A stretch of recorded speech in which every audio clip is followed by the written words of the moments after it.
Good afternoon, everybody. It's Joanna, and welcome back to my channel.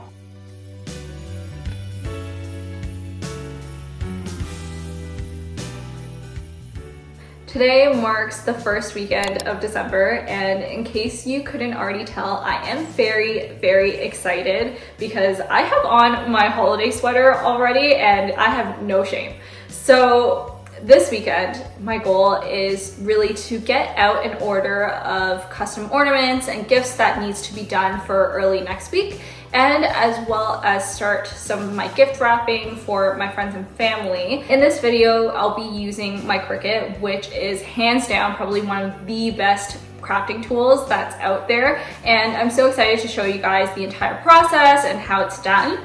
But before we get into the video, please remember to subscribe to my channel. I would love to have you guys here, and as well stay tuned until the end of the video to let me know what you think down in the comments. Let's go get started. First things first, I gotta get the setup right. So here I have my Cricut Explore Air 2, and as well some of my vinyl and transfer tape, the ribbon, and all of our acrylic ornament blanks right over there, and my iPad. This is a must for designing everything on. First thing is definitely to get all of the designs down. I use the Procreate app on my iPad just because I find it's the easiest one to work with. And here I had around 30 something names to get through, so it took me a while and I took a break and came back the next day. After I'm done drawing out all of the names to exactly how I like it, I convert all of them into PNG files so I can upload it onto Cricut Design Space, and then I'll move everything around just to make sure that the dimensions are correct and that they'll lie perfectly on top of the ornament blanks. These four you see here are just my test cuts, so then that way I can make sure that everything is good before cutting out all of the rest.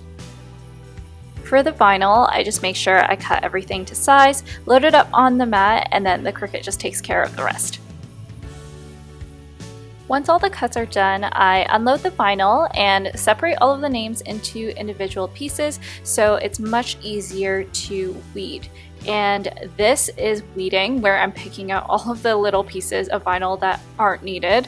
It's a great time to sit back with a show and just try and make this therapeutic because it is quite boring. So once you're done, you should be left with something that looks like this. Now it's time to bust out the transfer tape and the squeegee tool. So here I'm just using the transfer tape to lift up the vinyl decals that we made and putting them onto the ornament blanks. Let me preface this by saying that I did wipe down all of the ornaments using rubbing alcohol, and so should you if you're planning on making any sort of vinyl decals, because that's essentially what makes permanent vinyl permanent. Next, I took some white acrylic paint and made some paint strokes on the back just to really make that black vinyl pop.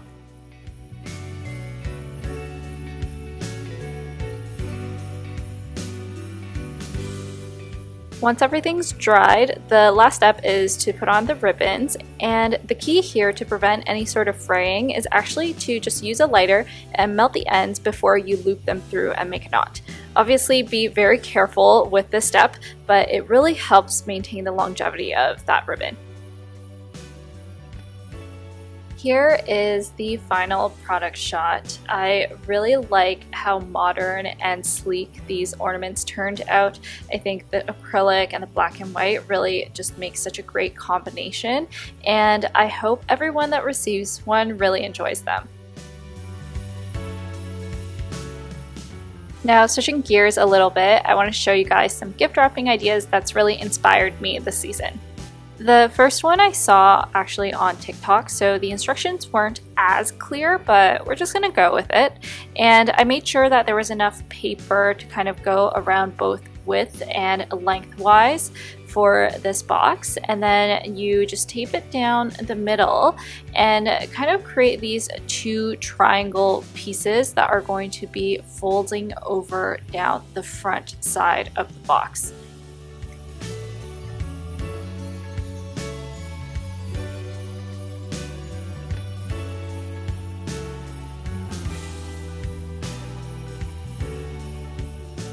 This definitely took me a little bit to get even the angles right in terms of the folds, but you know, practice makes perfect. And the idea here is that the two little flaps are just supposed to kind of fold over each other, kind of like a robe style.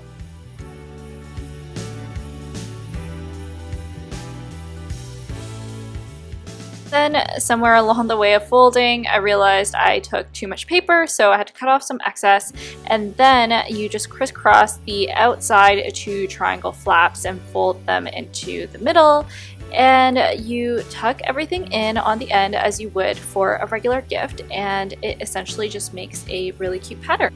Then I added in a hot wax seal just because I felt like being extra, and I thought that the middle was a little bit empty. Now onto the second wrapping method. This was inspired by a Korean wrapping video that I saw, which I'll definitely link down below, but essentially what you need is to cut the piece of wrapping paper one width plus the two sides long, and then the length needs to be extra long, so then you can do all of these banded folds. And here I folded a seam, and then I'll fold 3 of these 1.5 to kind of 2-inch long bands. And when you're done, you kind of just flip over the paper and you'll see these 3 seams. Now what you'll do is you pinch every single one of those seams and then you fold them over like so. You repeat on all of them and it'll give you kind of this accordion look.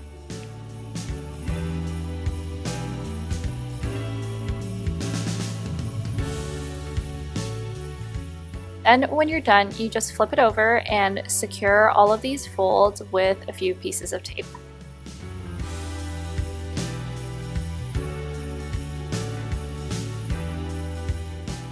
Then place your gift box back so you can measure how much of the excess wrapping paper you need to cut off.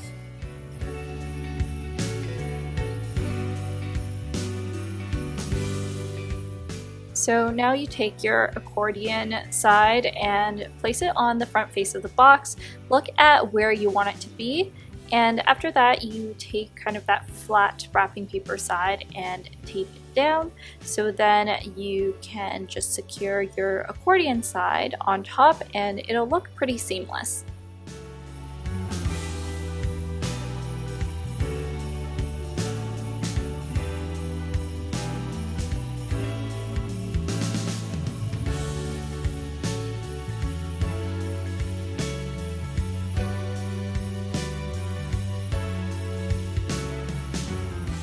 And for the ends, you would just close off around the box like you would for any other gift.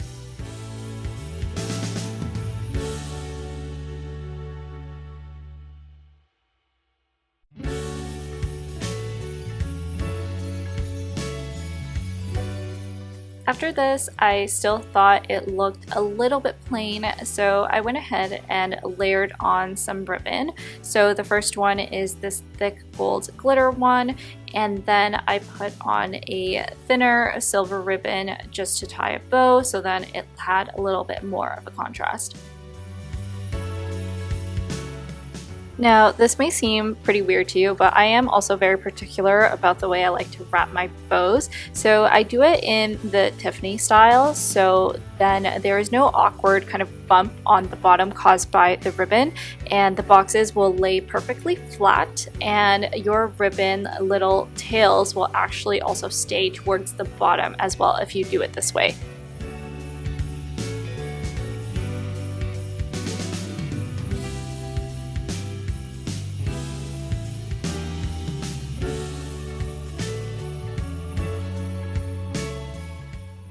The third and final wrapping method is actually very similar to the second one. You basically have to cut out the same size paper as the previous method and start off by folding those 1.5 to 2-inch thick bands. You need 3 of those, and then the extra step is you'll be adding in some diagonal folds on top of that as well.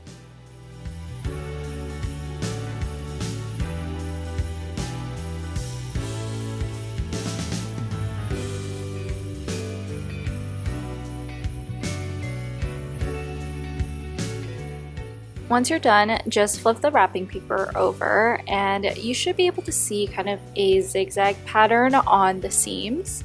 So what you'll want to do is just pinch the seams and fold the horizontal ones over first, and then start working on your diagonal ones. So then that way it really looks like they're all tucked in together very neatly. Take your time on this, and then secure everything with tape on the other side.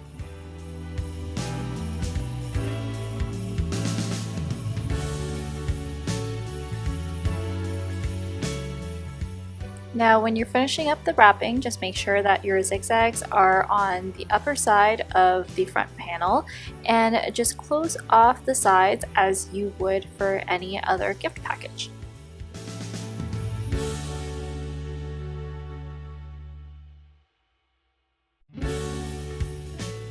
To top it off, I just added a simple red bow to make it look extra festive.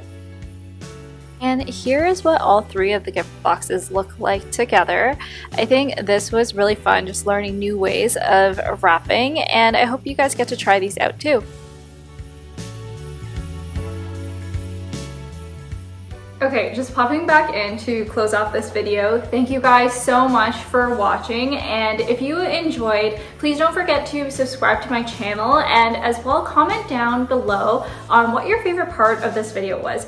It would help me so much in terms of coming up with new ideas for future videos, and in the meantime, I hope you all stay safe, happy, and healthy, and I will see you all in my next video. Bye!